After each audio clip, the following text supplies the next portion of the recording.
It is definitely an interesting time. In fact, several things I want to go over that have come out in the last few days. So a few things that have come out in the last few days have been really, really interesting. The market, I think, is in a really interesting point from the perspective of real estate. The interest rates remain high.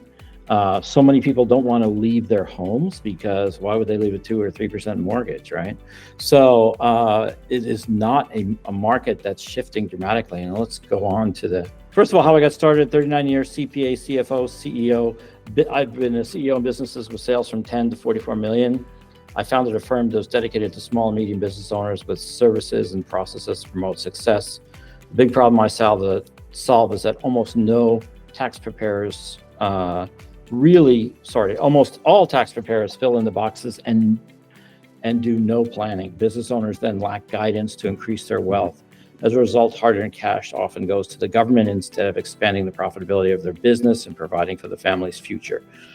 So one of the things we've done is I'm a certified tax planner as well as a CPA.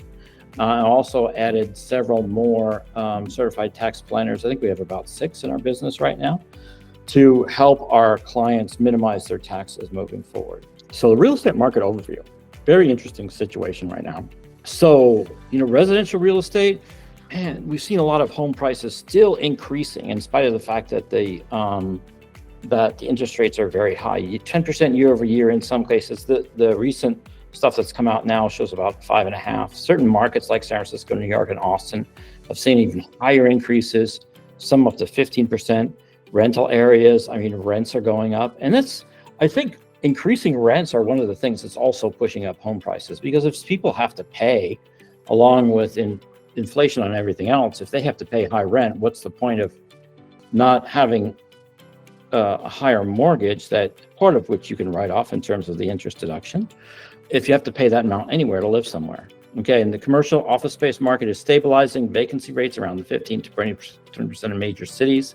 Again, this is average. I think on commercial real estate, what you really got to look at is what's in each individual market. There's markets I've been to in the past, 3 to 6 months that are really great. There's very little empty space, and there's other markets that have a lot of empty space. So commercial, as well as residential real estate, is all about the local markets, okay? Retail spaces are adapting, mixed-use developments in industrial sector, especially logistics and warehouses. Logistics and warehousing always continue to increase, and we've seen a lot of people having issues, trying to find, a lot of my clients in the logistics business having issues trying to find space or paying a lot of money for space. Let's go to the next one. Northeast, we're looking at steady growth, both residential and commercial markets, with Boston, New York showing strong recovery. Boston is a very, very strong market. The South, population growth states like Texas and Florida are driving up tremendous housing demand. Cities like Austin, Miami are hotspots, definitely. You have very, very vibrant economies. I've been to Miami recently. I've been to Boston recently. Very, very vibrant economies, a lot of growth. Midwest is a stable market, moderate growth. In the West, we still have high demand because people are there, want to continue to go to the West, although there are some people, because of high tax rates, relocating out into those Texas and Florida markets. But again, you still have a low supply and different regional variations. So this is it. So this data just came out today from May data, which is really interesting. We have a record high, $419,300, up 5.8% from the previous year. Due to the surge in prices combined with high mortgage rates, it's really constrained the markets. So it's really interesting that the prices continue to increase, even though the market is restrained with high mortgage interest rates. You think, and I'm thinking about this as well, what's going to happen next? So sales of previously owned homes, of course, have declined again, right? To 0.7%, market third consecutive monthly decrease, with an annual existing home prices dropping by 2.8%. Despite low demand, rising home prices are attributed to high mortgage rates, dissuading some sellers from listing properties. And I think the other thing dissuades sellers from listing properties, even if you sell your house for $419,000 and you got to go buy another one for $419,000, you got to get a new mortgage, which is going to be in the 7% range versus your 3% range that you currently have. So I think there's just a reduced supply. Buying a home is out of reach for many renters and homeowners alike. The mortgage payment for a buyer and medium-priced home has more than doubled since the pandemic. This is really interesting. 2020 existing home price was $270,400, and the average mortgage rate was 3.89%. In 2022, we're looking at 6.87. Sorry, it's 6.87 now. Okay, the housing market remains competitive due to limited supply. Nobody wants to sell their house, right? Price gains, and what we're seeing now is an increasing trend in houses available for sale, which should put some downward pressure on pricing. And you can see from the end of 2023 up into 2024. We've gone from about 1 million houses up for sale to 1.28 million. So really, it's almost a 28% increase, right, in the number of sales.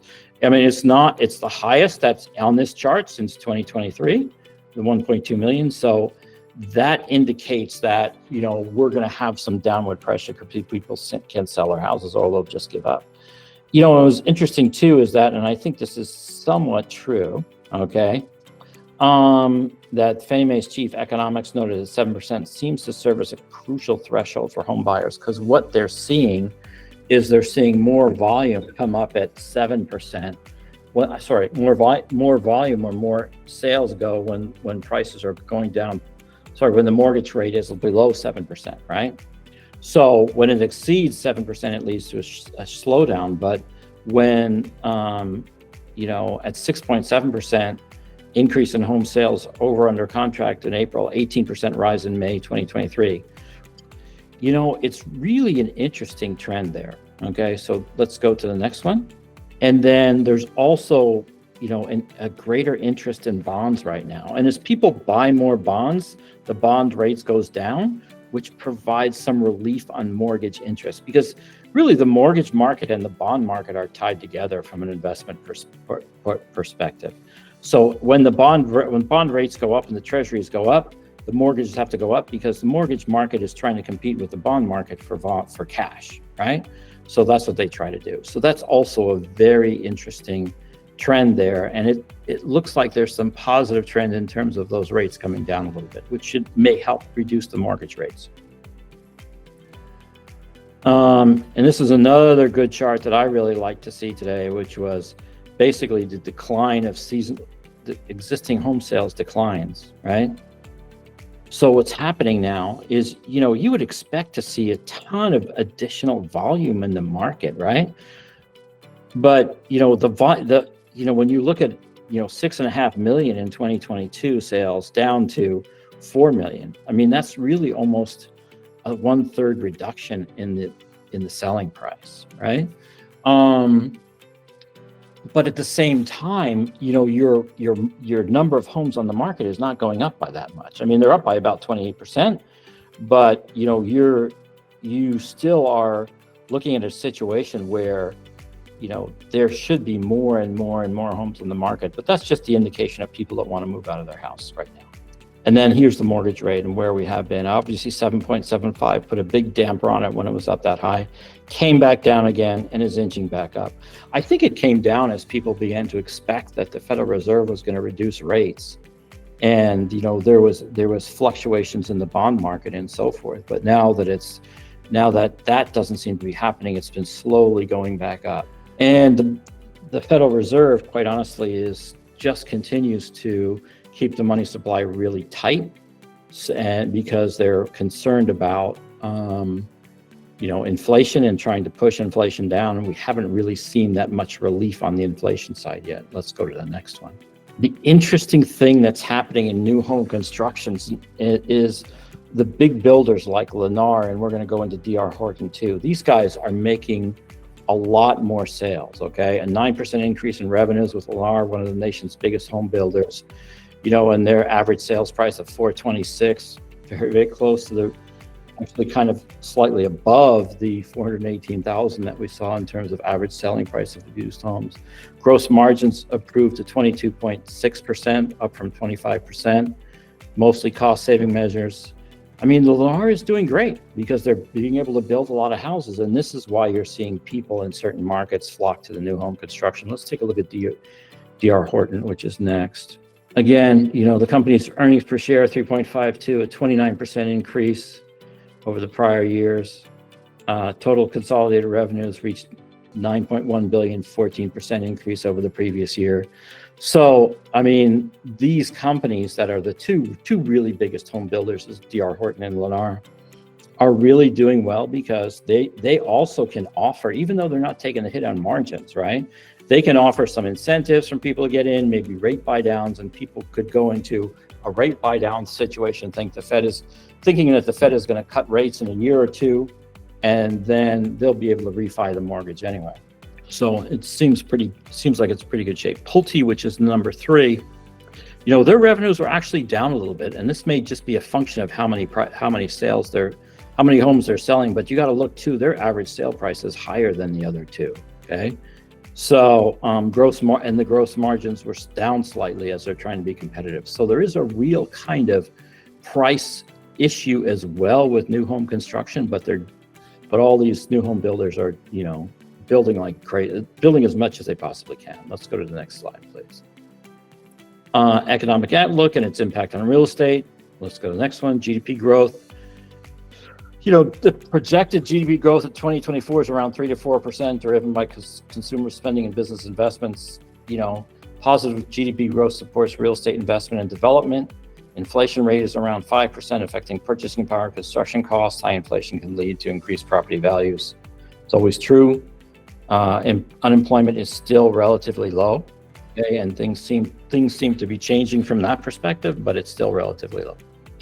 Investment strategies and opportunities for real estate.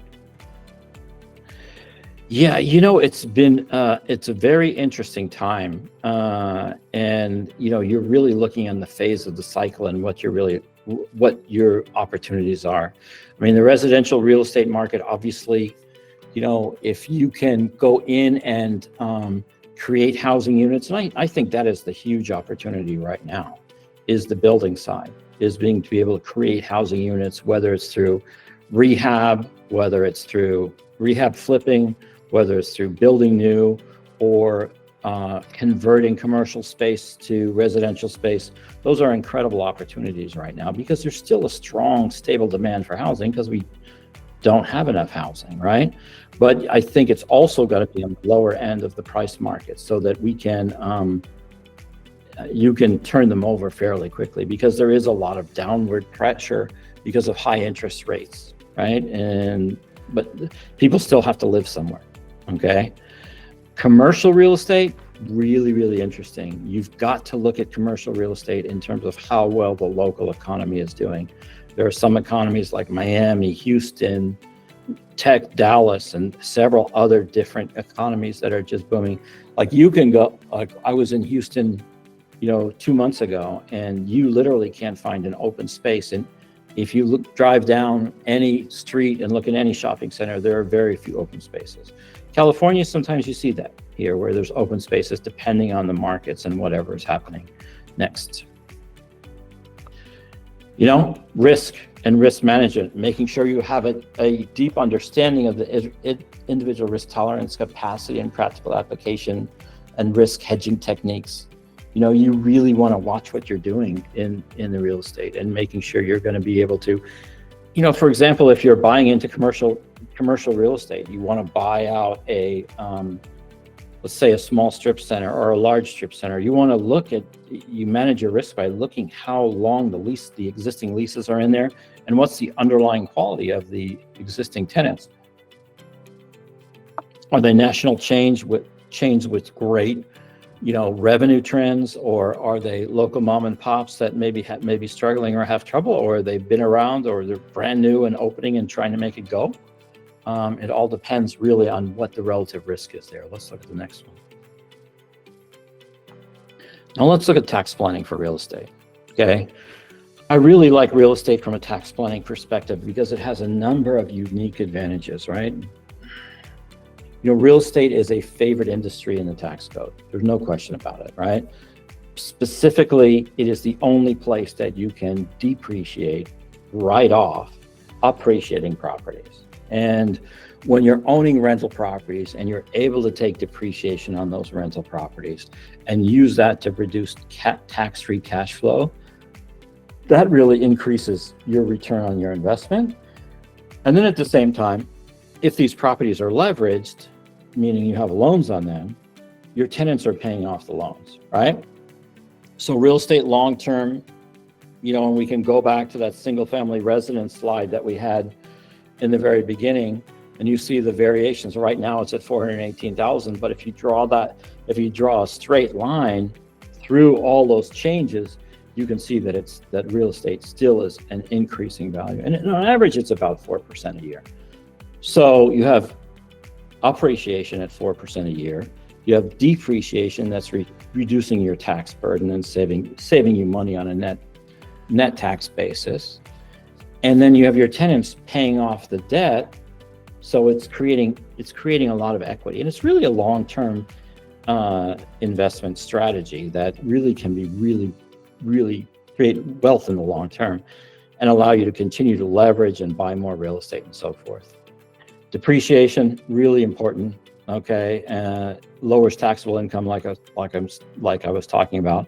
And then 1031 exchanges and other things are important ways that we can make sure we avoid capital gains on real estate. There's no reason, as you build equity and as you build value in your real estate portfolio, there's no reason for you to pay capital gains if you handle it correctly, right? There's a number of different things you can do. Cool. Okay, so the cool things about tax and real estate, one of the major things that we can do is cost segregation. It's basically a way for you to accelerate depreciation on your property. Typically, a residential property, you're looking at having to take depreciation over 27 or 39 years respectively, right? But if you go and do a cost segregation analysis, which is perfectly allowable under the tax law, and you get an engineering study which breaks the pieces of the property down into its individual pieces, you actually can take depreciation of 5, 7, 15 years, carpeting, fixtures, window treatment, certain electrical plumbing systems, also land improvements, right? Which a lot of people don't think about. Landscaping, parking lots, outdoor lighting, sidewalks are often 15-year property. And then anything under 20 years, you can use bonus depreciation on when you acquire something. So that could be really interesting. Right now, in 2024, bonus depreciation is allowed at 40% of the cost of the property. 2024 is 60%. Last year was 80%. The previous year was 100%. There is a bill pending in Congress that pushes that back up to 100% bonus depreciation through 2025. If it passes, it's passed the House. It's kind of stuck in the Senate because of politics. I mean, the Republicans don't want to give the Democrats or Biden and the Democrats any type of victory this year. But that could allow you to really dramatically increase, your bonus depreciation when you do a cost segregation analysis, right? So let's go to the next one. Good example here. We have a building that's $1 million. You depreciate over 39 years. Your annual depreciation deduction would be $25,641, right? But the cost of the building's components, you can break it down. 200,000 of the components can be depreciated over 5 years, another 100,000 over 15 years. So you can see, you can take 40,000. This excludes the impact of bonus depreciation. 15-year property, 667 and 17. So instead of 25,000, right, you can deduct 64,000. And this could significantly reduce your taxable income. And if you're making cash flow off this building, it can reduce the impact to that particular cash flow, right? So that you could save money on taxes. Next. 1031 exchanges, okay? 1031 exchanges are really, really interesting, but sometimes misunderstood. I mean, most people hear a 1031 exchange and are thinking, well, if I'll sell this property and I'll buy another one in 6 months and I'll be fine. Well, it's, essentially that's what you can do, but it's not that simple, right? It has to be a like-kind property, okay? It has to be real estate for real estate, right? So it's like you can effectively sell an apartment unit and buy raw land, right? But your purchase price has to be greater than or equal to the selling price, right? So, or you could sell an apartment unit and buy commercial property as long as it's is real estate for real estate, right? The investor can defer capital gains, and really what you're doing in the like-kind exchange, and this is a favored tax treatment, right? This is something that doesn't exist in any other buying or selling of any other assets, right? You can't do it with anything, right? Sometimes if you buy and sell stocks, they have wash sale rules that actually goes against this type of deferral of taxes. So, but in this, you are allowed to defer capital gains, but the basis transfers, right? So if you have $1 million building, you've depreciated most of it, your basis is 200,000, you sell that and you go buy a $2 million building, that the basis is going to, of the first $1 million is going to be the 200,000, and the additional $1 million would be a new purchase, which would increase your basis in total to 1.2 million. But that basis transfers. Here's the part that's really important. You have to use a qualified intermediary, okay? And a qualified intermediary, they don't cost that much. Maybe they cost, between $1,000 and $1,500. And what they do is they help you fill out the paperwork, and they attest that the paperwork is okay. You cannot use your attorney, you cannot use your accountant to be your qualified intermediary. It has to be somebody that specializes in this particular transaction, okay? If you take the money out of escrow when you do the sale, right? And you take it to your personal account and then want to put it back in the escrow for the next purchase, you're done. Your like-kind exchange is broken, right? It has to go directly from escrow to escrow under the supervision of the qualified intermediary, okay? And you have certain identification and acquisition periods, which make this trickier. You have to identify your replacement property within 45 days of the selling the original property, and the replacement property must be acquired within 180 days of the sale, okay? So 45, and then you have another 135 for a total of 180 to actually close. To defer to capital gains, the replacement property must be of equal or greater value than the original property. Any cash or debt relief is investor that is not reinvested is subject to capital gains tax, known as boot. So the thing is, and to explain that as simply as possible, let's say you sell your $1 million property and you buy something for 800,000. Well, the other 200,000 is going to be subject to capital gain. It's really that simple, right? You can avoid 80% of your capital gain because you had $1 million, now you're buying 800,000. So part of that capital gain, and we'll assume that there's very little basis in that $1 million gain or whatever, right? So you can avoid 80% of that by doing that. So worst case scenario, I mean, let's say you're worried as, oh my God, I can't find something of equal or greater value. I mean, you can still defer a chunk of your capital gain this way. Let's go to the next slide, please. So basically the seller sells the original property, they identify the replacement property, and they purchase the replacement property, okay? Alternative, more properties can be identified if their combined value does not exceed 200% of the original property's value. A lot of people get hung up on that too, okay? A lot of people say, I can't find a property that actually equals my existing, I'm going a 1-for-1. Well, you don't have to go 1-for-1, right? It's more complicated to go 1-for-2, but you can actually do that. So more properties can be identified if their combined value doesn't exceed 2% of the original property's value, okay? So up to 3 potential replacement values, you can do more, but you can't go over 200%. And you can also, in the like-kind exchange, do a 1-for-2, right? Or sometimes a 1-for-3. It all depends. You can actually use it to buy different properties, okay? Next. So the benefits, you have tax deferrals, they can defer your capital gains, which will free up more capital investment in replacement property. Investment growth, by deferring taxes, investors can use the full proceeds to purchase higher value property, potentially increasing their return on investment. And they can also diversify their portfolio by exchanging one type of property for another, such as swapping residential for commercial.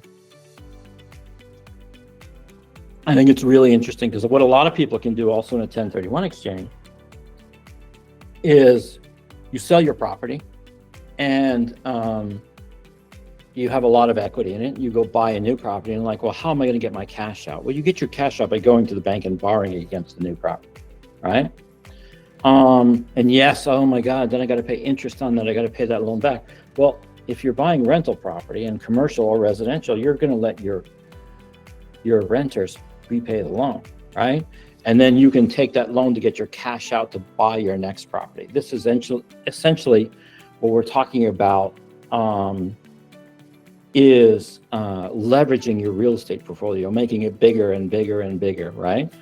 And when you factor in the depreciation and producing tax-free cash flow and using that with different businesses, it becomes a really, really valuable strategy that way.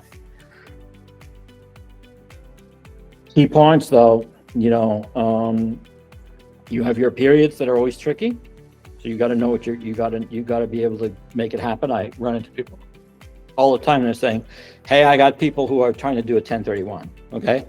So, and the other question is, the other question I get sometimes, I actually had this happen with a client that sold his property at the end of the year, went into a 1031 exchange, and the 1031 exchange fell through, right? And then what do? Well, here's the thing: with the 1031 exchange falls through, then you got to have capital gain. Well, if you can prove that you actually were actively working a 1031 exchange, you record that gain when the exchange falls through, or you can record it in the original year. So let's say end of 2024, you were trying to do a 1031 exchange, fell through in 2025. Most of the time, what I'm going to advise my clients to do is to take the capital gains in 2025 because you have a more opportunity to invest in other things to offset those capital gains with other depreciation or other business losses or whatever you could do, right? So, there's some options there in terms of what you can do, but the regulations are complex. Also, you cannot buy assets for personal use, right? So it's a tricky period, and you've got to watch where, hey, I'm going to sell my rental property, I'm going to buy a house from my mom. That's kind of personal use type situations, but there is also a 2-year look back period, right? So you can buy properties for rental purposes, but if you change the nature of those after 2 years, not a problem. So let's say you do some long-term planning and you're thinking that, man, I want to sell this house, I'm going to buy another house. Let's do this. Let's make up a scenario where you sold a rental property and you bought a triplex, right? You sold a single family, you bought a triplex, thinking that, wow, this would be great from when my mom or my dad wants to retire and maybe they can help me watch it while I'm there, but a third of it is going to be in like their use, and it could be determined to be personal use. You got a 2-year period, okay, where it really should be the full commercial use. And if you're thinking longer term, like a good example, let's say you buy a triplex in Hawaii and your parents want to retire there and you want to help them out with that, or you want to retire there and you want to help yourself out with that. You make it a rental property for over 2 years, then you can convert it to personal use after that, right? Have the example. I think I've given a lot of examples. We'll just go by this, okay? Go to the next one. Next slide. Opportunity zone is another interesting thing when it comes to real estate, another favored tax treatment.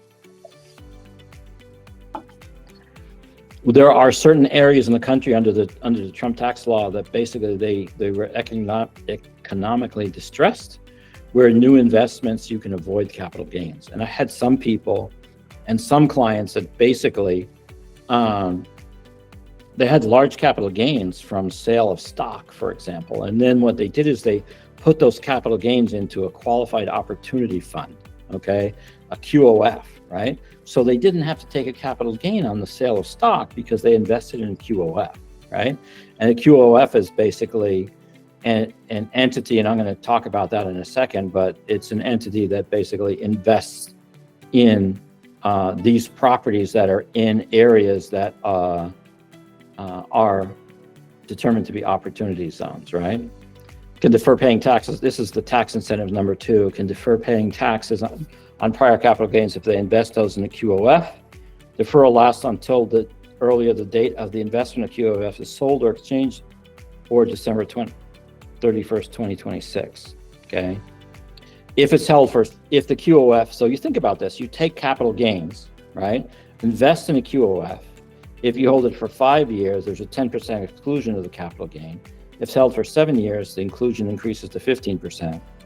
And if the investment is held for 10 years, investments are eligible to exclude any of the gains from the QOF investment. So you could have, if you invest in this property for 10 years, or invest in the QOF, which holds as opportunity zone property, you'll never have to pay tax on that capital gains, right? And this could be a strategy that doesn't only affect real estate investors, but can affect people that are, for example, in the tech business. They have, they may have gone public, they may have huge capital gains on some stock. They can take some of that and reinvest in a QOF to avoid paying tax on the capital gains. Let's go to the next one. Next slide, please. Opportunity zones aim to revitalize economically distressed communities through investment in business and real estate projects, fostering economic growth, and they produce tax incentives for investors provided by investing in opportunity zones can significantly enhance the after-tax return of investments, making them attractive for investments with large capital gains, just like I talked about before. An example, we have the sells an asset for capital gain of $1 million, reinvesting the gain, the investor can defer capital gains. If the investment is held for more than 10 years, any gains QOF can be excluded from taxable income, providing substantial savings. $1 million, in California, you're looking at 20% federal tax, and you're looking at maybe 13% on $1 million, easy, going to be 13%. So it's like a 33%. So if you essentially have that 33%, avoiding that 33% capital gain, that's a really positive thing. Next thing.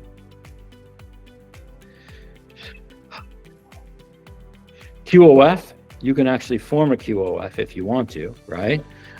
Which is pretty cool. QOFs can be structured as a corporation or partnership for the purpose of investing in eligible property located in an opportunity zone. The fund has to hold 90% of the assets in qualified opportunity zone property. Primary purchase to invest in real estate projects, right? In these opportunities, which are economically distressed, they're listed by zip code and sub-zip code on the internet. You get to defer the capital gains and pretty much what we've already talked about in terms of the tax benefits. Let's go to the next page. You can establish, form a corporation or partnership, file 8996 to certify, make sure you're in compliance, put the money in, make sure you do your reporting and file your tax returns. It's pretty straightforward. It's not really that hard to do. So next. Depreciation. I talked a lot about depreciation on a real property, and it's really, really important because it is, like I said, the only way to, only place you can actually depreciate appreciating property, right? 20 residential is 27, non-residential is commercial, 39. We already talked about cost seg and the opportunity to take more. Next. Next slide, please. And I really kind of wanted to talk about really the impact of the taxes on earnings and depreciation that tax shield, right?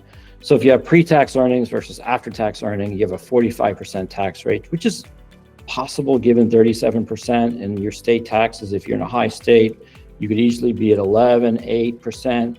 If your maximum tax brackets, you can easily be at 45%. And really, when you look at a cap rate on real estate of 5.5 and you're looking at a 45% bracket, to take the depreciation and turn that into tax-free money actually makes your return 10%, right? When you really look at what you're getting from your cash flow. And this is really comparing a real estate investment, taking depreciation and making it tax-free cash flow with anywhere else you can invest. For example, let's say your cap rate, which is your investment return of 5.5, if you're investing in bonds or the stock market, and let's say, that's going to return 8%, at some point you're going to have to pay capital gains on that, or you have to pay, dividend rates on it and so forth. You've got to compare really what those net after tax rates are, right? So, and this is just some determination of depreciation. We kind of talked about that quite a bit, actually. So let's go to the next page. But that's really interesting, because not everybody thinks about, what am I really earning, right? And special depreciation rules, mid-month convention, required, Section 179 bonus depreciation, which I talked about a little bit. When a property is sold, if you would want to sell it and not use a 1031 exchange, remember you always want to use a 1031 exchange. You would have to recapture depreciation at a 25% rate, which is higher than the capital gains rate of 20%. Next. C corporation. Now, C corporations are really interesting. I have a lot of people who they talk to their CPA or their tax preparer, and people go, oh my God, C corporations, there's double taxation. And that's true. There is double taxation. If you make profit in a C corp and you take all that profit into your personal return as a dividend, there is a double taxation. That double taxation could very well be less than 37%. Okay, but here's the thing with a C corporation: there's no rule saying that every year you've got to take all that money out of a C corporation. You could leave it in there, and that C corporation can become your investment vehicle. Okay, that C corporation can invest in other projects. It can create other LLCs and invest in other LLCs, and can loan money to other LLCs. It essentially can be the entity that is your investment account instead of your personal investment account. So many people I see have S corporations, and they take all their profits from their S corporations and they crunch it, and those profits flow to their personal return. And really, as a result, they end up paying super high tax rates. They could be at 48% federal and state combined. They could be at 37% federal. And it's like, what are you doing with the money you're taking out? And they take distributions from the S corp, which they're allowed to do, which are not taxable dividends, right? They're allowed to do.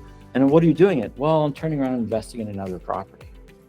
So a lot of times people don't take distributions for the purpose of like going to Vegas, going on vacation to Hawaii, or investing in personal assets. They're just reinvesting. If they're business owners, they're reinvesting in their business. They're investing in other assets and other, real estate or whatever else they're doing to try to make some more money. So now let's go to the next slide. So the corporate tax rate is really low. California of 8.8, New York 6.5, Texas. I mean, there's only a Texas franchise tax, which is 0.07%, 0.075% of your net revenue, which is revenue minus your cost of goods sold. So it's really, really minuscule. Okay, so there's different things, and also all the state taxes in a C corporation are deductible from their federal taxes. On your personal return, you know that if you're taking everything in your personal return, your state income taxes are deductible only up to $10,000, right? Let's go to the next slide. So this is actually when considering federal and state, and here they say California is 29.84. Not really, because this 8.84 is 88. It's deducted, so you can from the federal. So you also have basically a 21% savings. So really, it comes out to be 28%, like 29.84. Double taxation, yeah. If you move those property, and again to the if the corporate level earned, and again to the individual, if you distribute it as dividends to the shareholders, oh heck yeah. There's double taxation, but don't do that. Why? There's a IRS rule called the retained earnings tax, which is basically they would tax you on the dividends that you didn't take. But the IRS does not enforce that. They have not enforced that in I've never seen one enforcement in 40 years of doing this, okay? Because you simply need to have a business reason to retain the money in the corporation. And we can create all sorts of business reasons, right? You're making investments, you're doing things like that, or you need it in case you got to pay off the debt for the other investments the corporation has. There's so many different ways.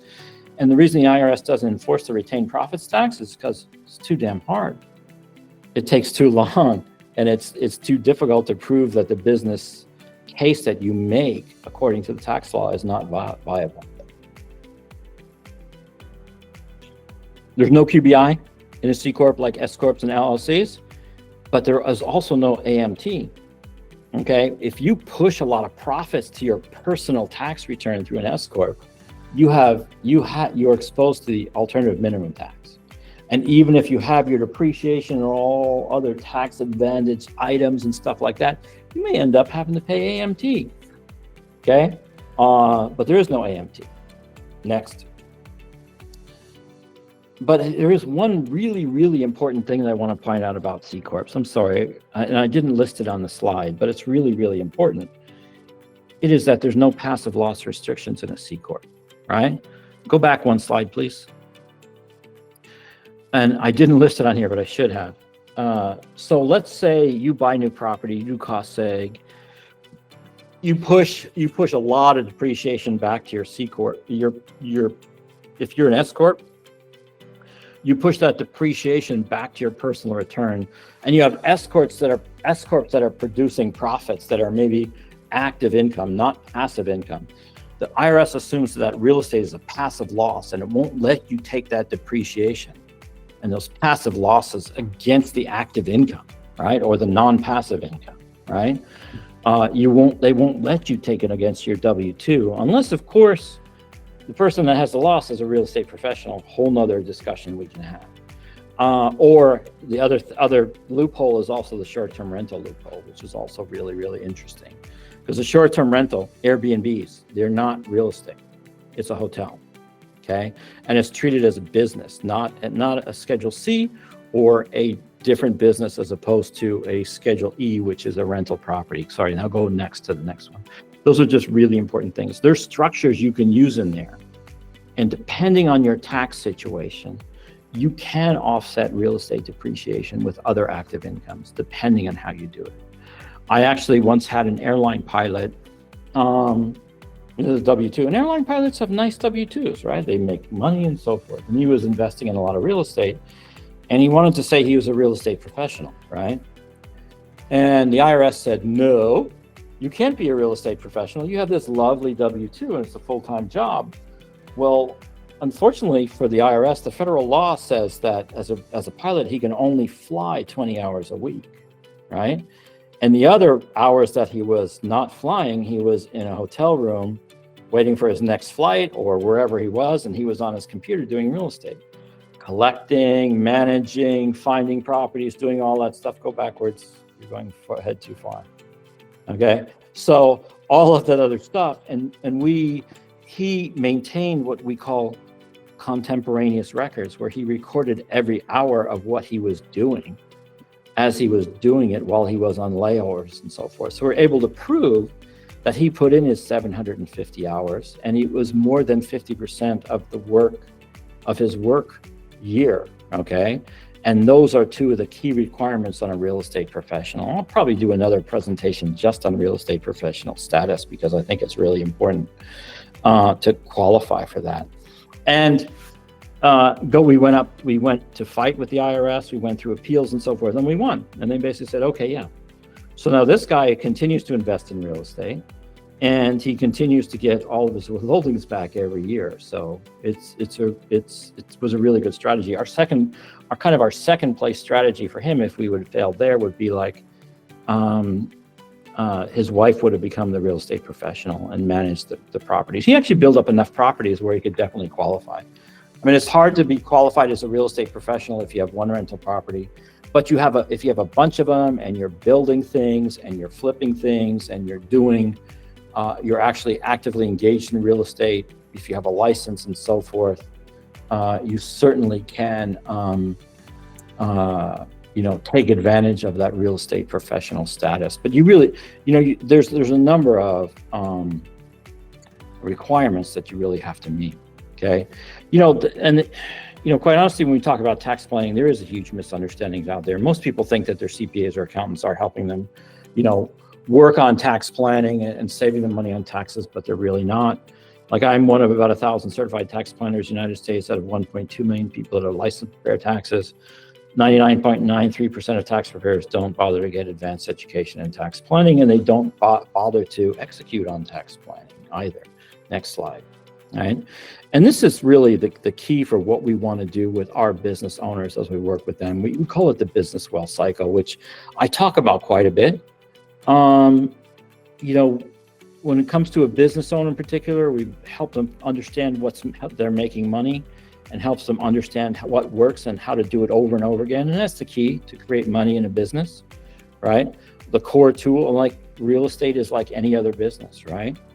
You got to figure out what's worked. For example, I have certain clients that have full-time jobs as either dentists, doctors, whatever they're doing, other business owners that also do real estate development kind of on the side.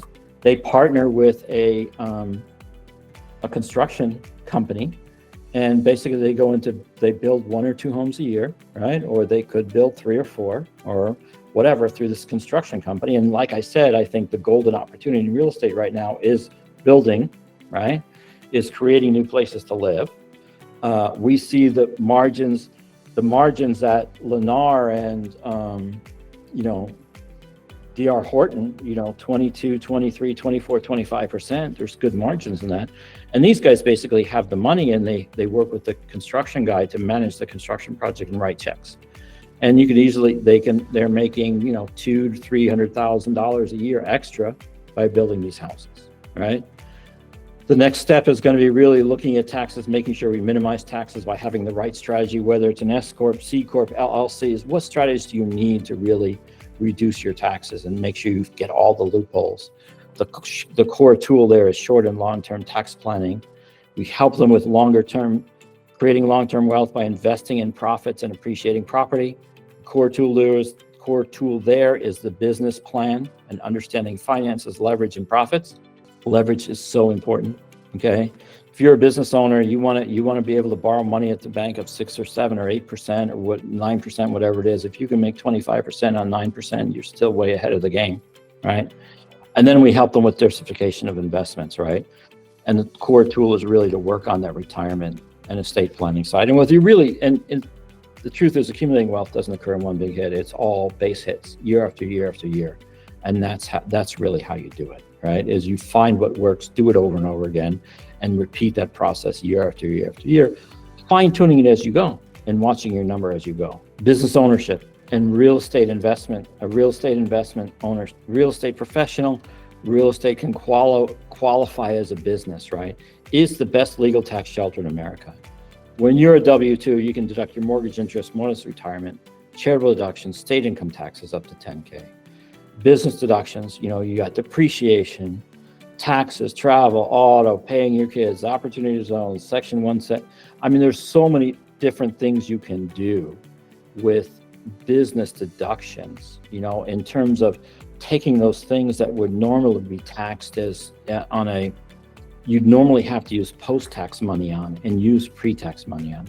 Your automobile expense. If you're in real estate and you're managing real estate property, you're going to have to drive around to the properties. You're going to have to, you could hire your kids to help maintain and watch the properties, collect rents, whatever it is you want to do, help you with record keeping or what have you, help you in the office if you have an office, right? Home office expenses, Augusta rule for meeting, so many different things you can do. Real estate can help you justify that business. So real estate itself is a separate business, and real estate investing itself is a separate business. Thank you everybody for your attention. I appreciate it. And, real estate is an interesting time right now, and always a great place to invest. It is more secure than other places and can really help people, go through and do what they need to do. All right. Thank you so much. Talk to you later. Bye now.